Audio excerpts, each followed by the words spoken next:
Está começando mais um podcast edificante. Tema de hoje é um estudo detalhado de João 3,16.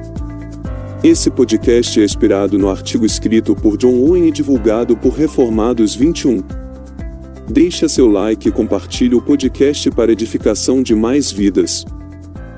Porque Deus amou ao mundo, de tal maneira, que deu o seu Filho unigênito, para que todo o que nele crê não pereça, mas tenha vida eterna. João 3,16. Há três coisas a serem cuidadosamente estudadas aqui. Em primeiro lugar, o amor de Deus. Em segundo lugar, o objeto do amor de Deus. Em terceiro lugar, a intenção do amor de Deus. Nessa primeira parte do podcast, vamos estudar o amor de Deus. É importante entender que nada que sugira que Deus é imperfeito deve ser dito a respeito dele. Sua obra é perfeita. No entanto, se for argumentado que ele tem um anseio natural quanto à salvação de todos, então, o fato de todos não serem salvos deve significar que seu anseio é fraco e sua felicidade é incompleta. Além disso, as Escrituras não afirmam, em lugar algum, que Deus é naturalmente inclinado ao bem de todos. Ao contrário, é evidente que Deus é completamente capaz de ter misericórdia daqueles pelos quais ele terá misericórdia. Seu amor é um ato livre de sua vontade, não uma emoção produzida nele por nosso estado miserável. Se fosse a miséria que tivesse atraído o anseio natural de Deus para ajudar, então ele deveria ser misericordioso para com os demônios e os condenados. O amor que é aqui descrito é um ato supremo e especial da vontade de Deus, dirigido particularmente aos crentes. As palavras de tal maneira e para que enfatizam a característica em comum desse amor e o claro propósito desse amor no sentido de salvar os crentes da perdição. Então, este amor não pode ser uma feição comum por todos, desde que alguns realmente perecem. Outros versículos das Escrituras também concordam que esse amor de Deus é um ato supremo e é dirigido especialmente aos crentes, como, por exemplo, Romanos 5:8 ou 1 João capítulo 4, versículos 9 e 10. Ninguém falaria de uma inclinação natural para o bem de todos, através de maneiras tão enfáticas como estas. É claro que Deus quer o bem de todos a quem Ele ama. Então, segue-se que ele ama somente aqueles que recebem esse bem. O mesmo amor que o levou a dar seu Filho Jesus Cristo, faz com que ele dê também todas as outras coisas necessárias, àquele que nem mesmo a seu próprio Filho poupou, antes o entregou por todos nós, como nos não dará também com ele todas as coisas, Romanos 8,32. Assim, este amor especial de Deus pode, portanto, ser somente por aqueles que realmente tenham recebido graça e glória. Ora, querido ouvinte desse podcast, você precisa julgar, pode o amor de Deus, que deu o seu Filho, ser entendido como um sentimento de boa vontade para com todos em geral? Não será, ao invés disso, o seu amor especial para com os crentes eleitos? Você está ouvindo o podcast edificante. Um estudo detalhado de João 3,16. O melhor da teologia reunido em um só lugar para você. Conheça o curso Academia Teológica, vem estudar teologia conosco. Link do curso está na descrição do vídeo. Vamos para a segunda parte do estudo, o objeto do amor de Deus. Precisamos examinar o que é o objeto desse amor de Deus, aqui chamado de um mundo. Alguns dizem, isso deve significar todos e cada um dos homens. Eu jamais consegui ver como isso poderia significar tal coisa. Já demonstramos os diferentes sentidos com que a palavra mundo é usada nas Escrituras. E em João 3,16, o amor mencionado no princípio e o propósito no final, não podem concordar com o significado de todos e cada um dos homens que é imposto, por alguns, sobre o mundo, o qual ocorre no meio do versículo.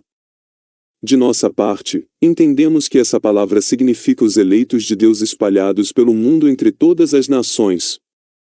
Os benefícios especiais de Deus já não são para os judeus somente.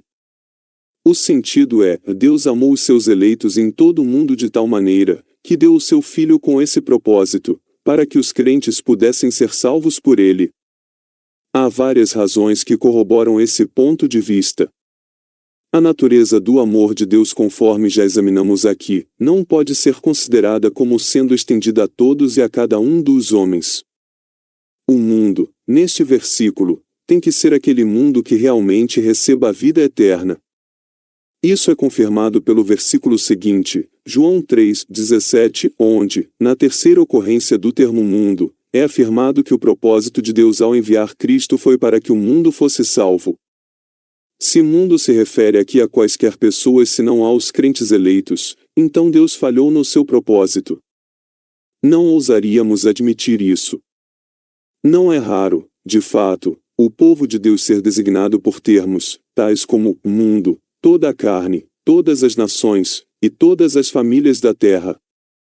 Em João 4:42, por exemplo, é afirmado que Cristo é o Salvador do mundo. Um salvador de homens não salvos seria uma contradição de termos. Assim sendo, aqueles que aqui são chamados de o mundo têm que ser apenas aqueles que são salvos. Há várias razões por que os crentes são chamados de o mundo. É para distingui-los dos anjos, para rejeitar judeus jactanciosos que pensavam ser apenas eles o povo de Deus, para ensinar a distinção entre a velha aliança feita com uma só nação, e a nova, na qual todas as nações do mundo se tornariam obedientes a Cristo, e para mostrar a condição natural dos crentes como criaturas terrestres e deste mundo.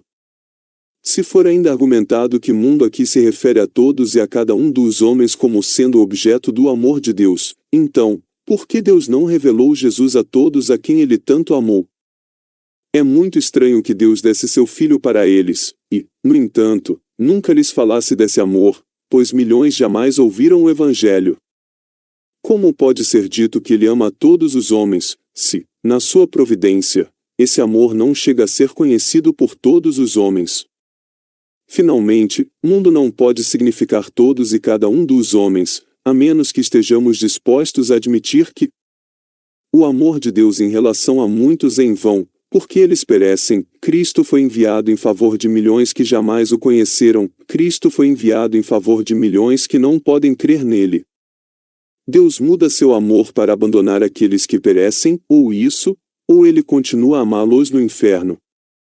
Deus não consegue dar todas as coisas àqueles pelos quais ele deu Cristo. Deus não sabe de antemão quem vai crer e ser salvo. Queridos, não podemos admitir tais absurdos. O mundo só pode significar aquelas pessoas espalhadas pelo mundo, que são eleitos. Chegamos na última parte do estudo de João 3:16. Quero mais uma vez reforçar: vem estudar teologia conosco. Conheça o curso Academia Teológica, link do curso está na descrição do vídeo. Já vimos o amor de Deus, depois, o objeto do amor de Deus, e agora, vamos estudar sobre a intenção do amor de Deus. Afirma-se que a maneira pela qual os eleitos de Deus chegam, realmente, a obter a vida que está em seu Filho é através do ato de crer, cada crente que não vai perecer. Se for alegado que Cristo morreu por todos e por cada um dos homens, e, entretanto, nós agora aprendemos que somente os crentes serão salvos, o que é que faz a diferença entre crente e não crentes? Eles não podem fazer a diferença por si mesmos. Ver 1 Coríntios 4:7, então Deus os fez diferentes. Mas se Deus os fez diferentes, como pode ter enviado Cristo para todos eles? O versículo, João 3:16 declara a intenção de Deus no sentido de que os crentes serão salvos. Segue-se, então, que Deus não deu seu Filho para os incrédulos. Como poderia ter dado seu Filho para aqueles a quem ele não deu a graça de crer? Ora, que você, querido irmão e irmã, pese todas estas coisas, especialmente a primeira, o amor de Deus, e pergunte seriamente se pode ser considerado uma afeição por todos em geral aquilo que pode tolerar a perdição de muitos daqueles a quem ele tanto amou? Ou será que este amor não é melhor entendido como sendo aquele único, especial amor do Pai por seus filhos crentes, que torna seguro o futuro deles? Então, você terá uma resposta se a Bíblia ensina, ou não, que Cristo morreu como um resgate geral, infrutífero com relação a muitos pelos quais o resgate foi pago ou como uma redenção especial e gloriosamente eficaz para cada crente. E lembre-se de que este texto, João 3,16, é frequentemente usado para sustentar a ideia de que Cristo morreu por todos os homens, embora, como já tenho mostrado, seja completamente incompatível com tal noção. Chegamos ao fim de mais um podcast edificante, espero que você tenha sido abençoado. Queridos, inscreva-se no canal e ative as notificações. Receba devocionais diários, acesse nosso grupo do Telegram. Link do grupo está na descrição do vídeo ou no primeiro comentário.